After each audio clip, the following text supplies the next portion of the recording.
Ok, esto es para los muchachos de quinto año. Vamos a hablar realmente de fuerzas magnéticas, pero para hablar de fuerzas magnéticas tengo que arrancar con dos temas previos que deben manejarlos porque no sabrían entonces calcular.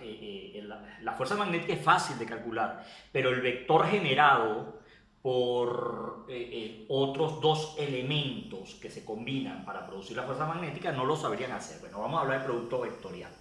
El producto vectorial se establece, no voy a adentrarme en mucho detalle, pero simplemente el producto vectorial es uno de los tipos de productos que se realiza entre vectores.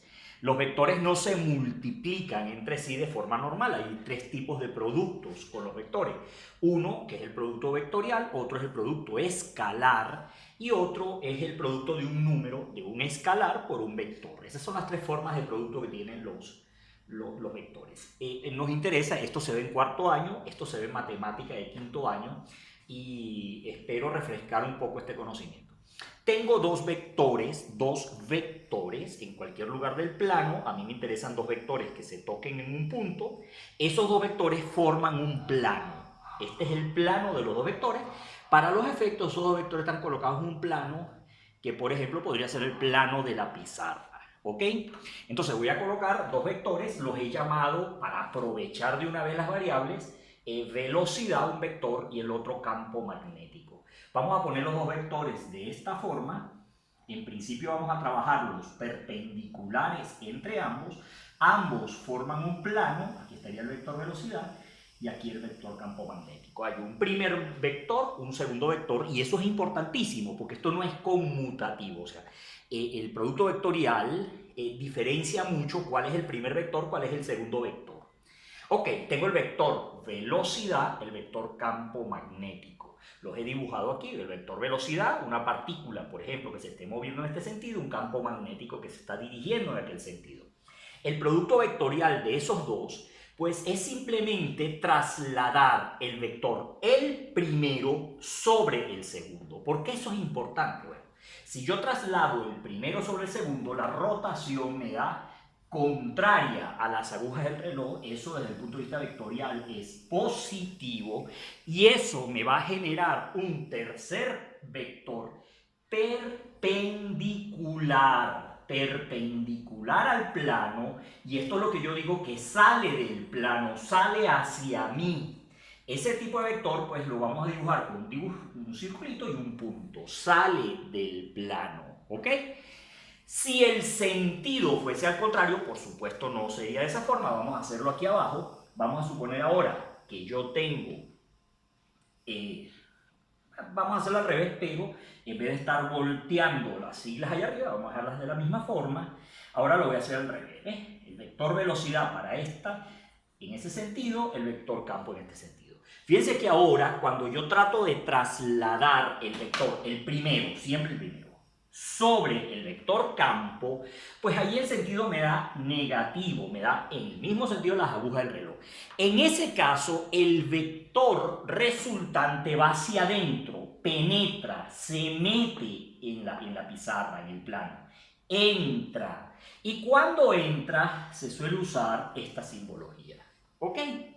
Eso es todo. Si la rotación del primero sobre el segundo es en sentido antihorario, el vector siempre va a ser perpendicular hacia ti, sale hacia ti. Si la rotación del primero sobre el segundo es en sentido horario, sentido negativo desde el punto de vista de la normativa para la medición de los ángulos, pues eso es que está entrando, entra en la pizarra y se dibuja de esta forma. ¿Ok?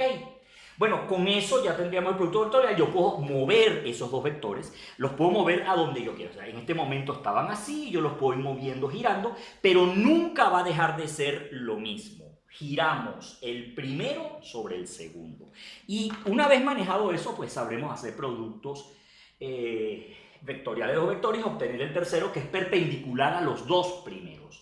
La regla de la mano derecha la voy a mencionar, no la voy a explicar porque es un poco difícil en un video.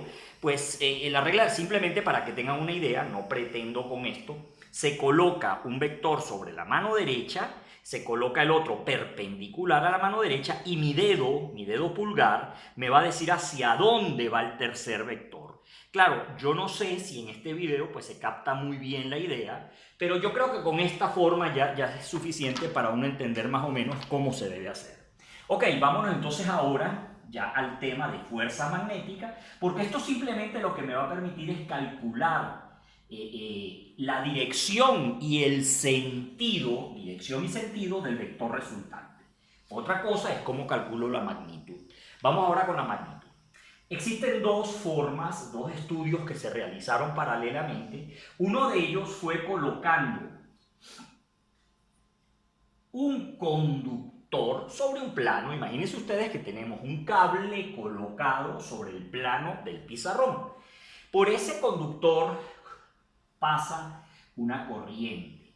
Bueno, entonces se demostró a través de formulación científica, de cálculos y análisis y todo aquello, que la fuerza magnética sobre dicho conductor no era otra cosa que la corriente que circulaba por él multiplicado por la longitud por el campo magnético.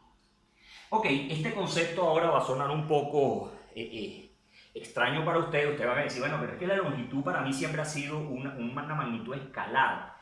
No, realmente la magnitud desde el punto de vista vectorial se refiere a un pequeño vector que me indica hacia dónde va orientado. No es lo mismo que la longitud se mida para allá que se mida para acá. Pero bueno, eso no es parte de la temática del día de hoy. Pero bueno, créanme simplemente que la longitud es un vector. Y la dirección es sencillo porque va a ser la misma dirección del conductor, horizontal, vertical, entra o sale. Y el sentido me lo da la corriente. Pues sencillo, o sea, a mí lo que me interesa es saber en qué sentido está y el sentido me lo indica la corriente. Entonces, lo que necesito es calcular la longitud, el campo y la corriente.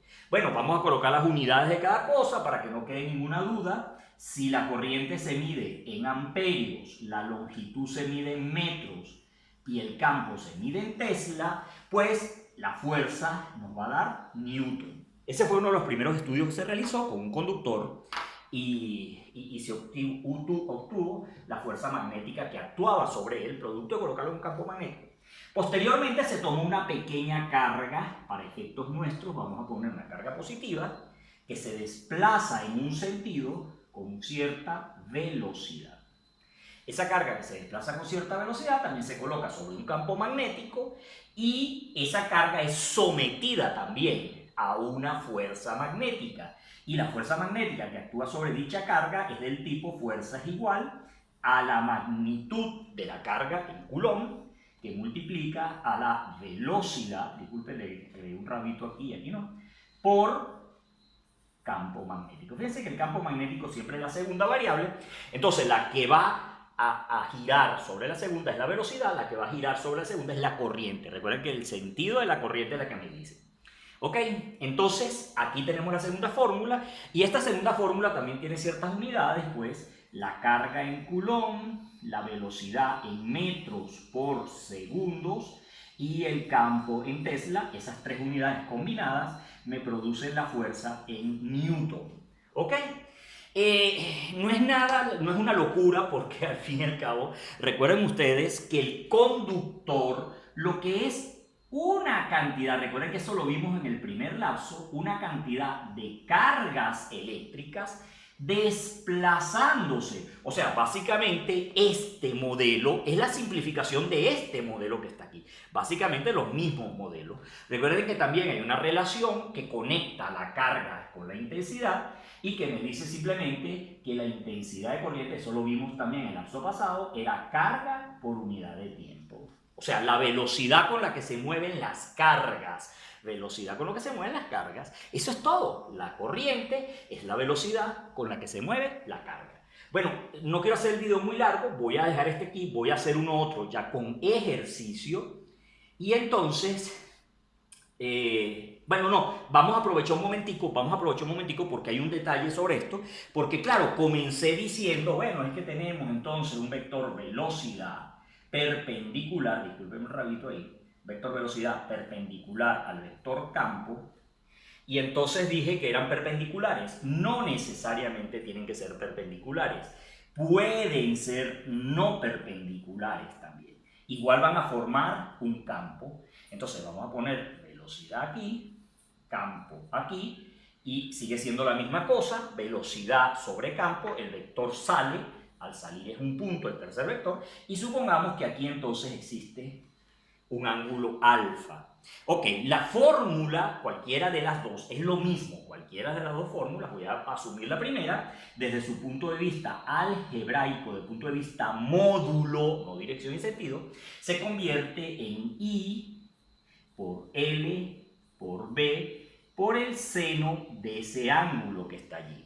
Claro, cuando ese ángulo es 90 grados, el seno de 90 vale 1, y al valer 1 me queda esto simplemente. Ok, lo mismo sucede con la segunda ecuación, donde la fuerza, desde el punto de vista algebraico, y el módulo, solamente el módulo, se convierte en Q por la velocidad, por el campo, por el seno del ángulo entre los dos. Y nuevamente, si ese ángulo fuese 90 grados, el seno de 90 vale 1 y la fuerza es esta. La fuerza se minimiza cuando ese ángulo es 0 grados. Si es 0 grados, el seno de 0 es 0, la fuerza es 0. O sea, si los dos vectores, campo y velocidad, están en el mismo sentido, no existe fuerza magnética, sobre el conductor. Bueno, ahora sí es verdad, vamos a parar el video y hacemos un par de ejercicios.